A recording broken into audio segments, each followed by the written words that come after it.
I get so sick of hearing about the baby boomers. Baby boomers this, baby boomers that. And then there's the greatest generation. Well, I'm in neither of those. I'm in between, and there is a middle generation. And we're the people that we've financially and everything, we're in great shape. Because I've got the right retirement tier, I got out of school and I got a job like I was supposed to, and I had a wife and I have children like I was supposed to, and I've obeyed the laws, and so everything has worked out great, except I didn't have any fun that the boomers had back in the late 60s. I kind of was jealous of them, but at the time I was one of the people that was fighting all that drug stuff. And now, hey, heck, I'd like to try a little besides alcohol, but not just marijuana. No, I don't, nothing else. People will say that once you've had one, you want another one. And I find that to be very true. I think if I was younger and had felt the way I do now, I would get something like that, because that would be fun as a teacher, having something like that. You know, like something on your knuckles that says "shut up," or you know, there's just lots of cool things you could come up with. But that mustache is good. But there's so many temporary ones that'll stay on for a week or two that I think they all do in the movies to make somebody look really tough and buff. I guess maybe I should try those or something. And I thought, geez, he'd do this freehand. He was following lines and everything, but still, I couldn't do that. Although I probably could. Some of them have them on their legs, and you know, or on their stomach or their back, and it's just personal and it's theirs, and that's what tattooing, I think, is all about. Tattoos always have interested me, but they were obviously people who were in the lower part of society, I thought, or you always think that. I would have never gotten one except in 2005, my oldest son, Craig, died. He committed suicide. In fact, he was living right downtown. He was 39 years old. A rock and roller, long hair, lots of tattoos, lots of piercings. He just looked scary. He had a woman come up to him in one of the stores down, and he didn't know her. And she said, "You scare me." And she couldn't have been talking to anybody nicer than this kid. He just looked. He looked fine. And he wasn't tall, he wasn't big like this. Anyway, my daughter and I thought that we should honor him somehow, so we got a tattoo. And this is Craig, and this is his ankh. He liked ankhs. He had necklaces, which I wore for a while, but I don't really like things like that around my neck all the time. So this was the best idea.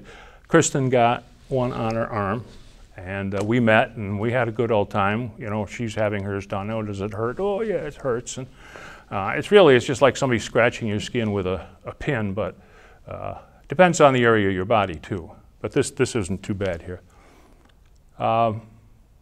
So 3 years later, 2008, she died. She had a heart attack in the middle of the night. Now, this is a 40-year-old woman who had 2 children, who was about 5'10", very strong-looking person. I mean, she just seemed healthy as hell. And so it fits in right with today, with women talking about heart attacks happening to women. Well, here's my daughter, 40 years old, and she's gone. So again, I got to get a tattoo, so I got a tattoo of here, the heart with Kristen on it, which needs a little work. The first time I got this done, I got it in Morrisville, and apparently I was allergic to the red dye, because this thing bubbled up and just looked gross. It was just a horrible looking thing, and I didn't know what to do with it. And it kind of, well, after a while, somebody gave me an antibiotic. The doctor gave me an antibiotic anyways, and it finally went away. And I went to another tattoo person who cleaned it all up for me and made it look much better. A lot of people who know me, they don't like to, anytime, especially if you have a child die, they're afraid to mention his name because they're afraid they're gonna, you know, they don't know what to say. And in reality, we want you to say his name because we want you to remember Craig and we want you to remember Kristen. So we love to hear about, we're not going to break down crying. You know, we used to do that, but not anymore. Which leaves me with one son who obviously likes Green Lantern. And his father likes Green Lantern because I grew up, you know, reading Green Lantern, and he's a cartoonist. He does great that kind of work. So when I'm thinking about a tattoo for him, his name's Scott with just one T. So I thought that was the perfect thing. So there I got 3 of my family. Well, what about my wife? I don't know. What could I have about my wife? And I just got her name's Sally, and this is perfect because the great blue eye is always watching me. And when I'm driving and I got my arm out the window and I look at my rearview mirror, it's looking at me. So I thought that's great. Now I got those 4. Now how about me? You know, I've thought for a long time what it should be, and that's not an easy thing to figure out, especially if you're a young person, because you're going to have it for a long time. Although I think now they can take them off with laser, but you still end up with a little bit of a, you know, you can tell there was something there, I think.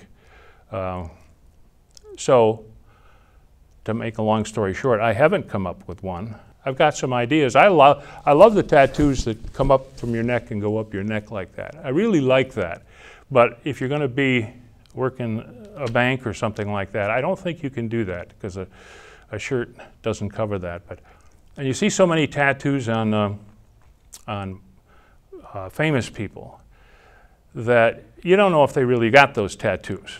Now, Lady Gaga, she's got the under her arms here, and she's had that there for so long. I'm figuring that that's a real tattoo and not a temporary one. Maybe if I find out that I've only got 6 months to live, I'd get something done in the middle of my forehead or something to really freak out everybody that comes to visit me.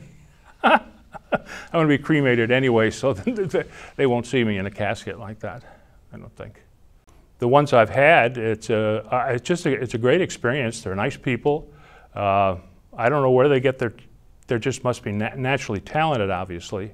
But the guy that I had do this stuff, making the sharp lines and everything, it just is really, it's really cool.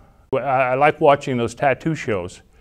And some of those people are really over the top, obviously, or not so obviously to them. But tattooing your teeth and the inside of your lip kind of is a little much, or your whole face, or your head.